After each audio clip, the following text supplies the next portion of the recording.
Сәлеметсіздер ме, құрметті әріптестер? Бүгін сіздермен ана тілі оқулығынан 3-ші сабақта дыбыс және әріп тақырыбын өтетін боламыз. Балалар, біз алдыңғы әліппе сабағынан дыбыс пен әріпті ажырата аламыз, иә? Дыбыс дегеніміз не екен? Дұрыс айтасыңдар. Біз дыбысты естиміз және айтады екенбіз. Ал әріпті көреміз және жазамыз. Дұрыс айтасыңдар балалар. Қазақ тілінде 42 әріп бар екен.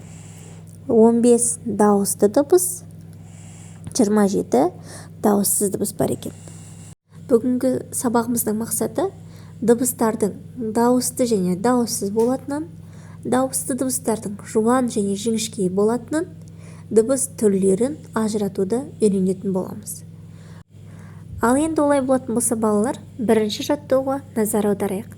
Суретке мұқият қарап, айналамыздан қандай дыбыстарды естуге болатынын айтайық. Қане балалар, мына жерден қандай дыбыстарды естуімізге болады екен? Мұнда қарға тұр. Қарғаның дыбысын, қардың шықырлаған дыбысын, балалардың сырғанаған мұз айдынының дыбысын естуімізге болады екен.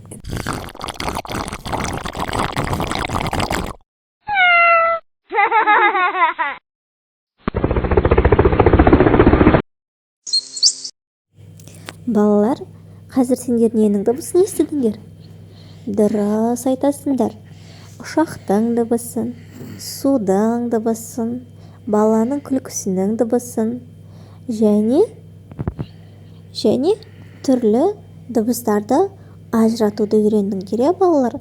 Дыбыс дегеннің не екенін білдік пе? Жан-жануарлардың дыбысын, қоршаған ортаның дыбысын естуімізге болады екен. Ал енді олай болса, екінші жаттығуға назар аударайық.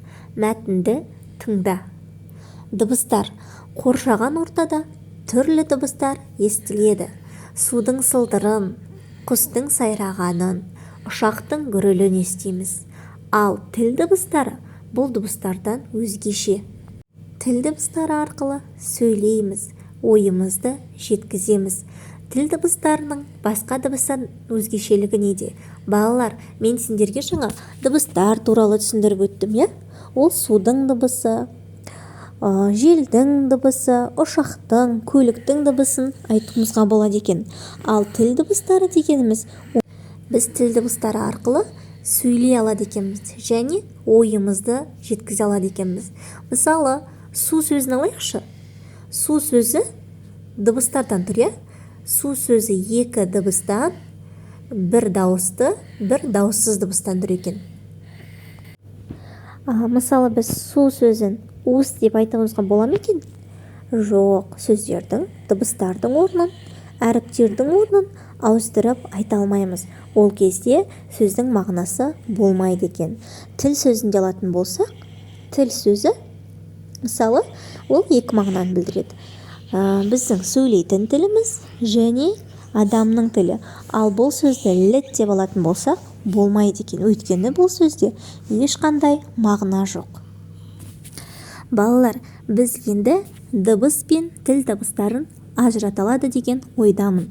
Олай болса, сөз дыбыстан құралады екен, дыбыстарды айтады екенбіз және естиді екенбіз. Дыбыстар жазуда әріппен таңбаланады.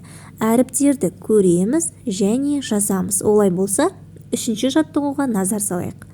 Бұл сөздерді көшіріп жазып, сөздер неден құралған, берілген сөздерде неше әріп, неше дыбыс бар екенін анықтайтын боламыз.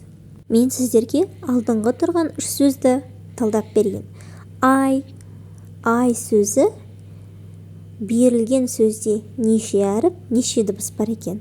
Ай сөзінде 2 әріп бар екен және 2 дыбыс бар екен. Дауысты дыбыс және дауыссыз дыбыс. Не сөзінде 3 әріп бар екен және 3 дыбыс бар екен. 2 дауысты дыбыс, 1 дауыссыз дыбыстан тұрады екен. Назар салып тыңдағандарыңызға рахмет. Олай болса, үйге тапсырма 3-ші жаттығуды көшіріп жазып, дыбыстық талдау жасаймыз.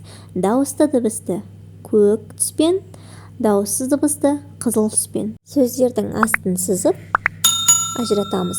Олай болса балалар, келесі кездескенше сау болыңдар.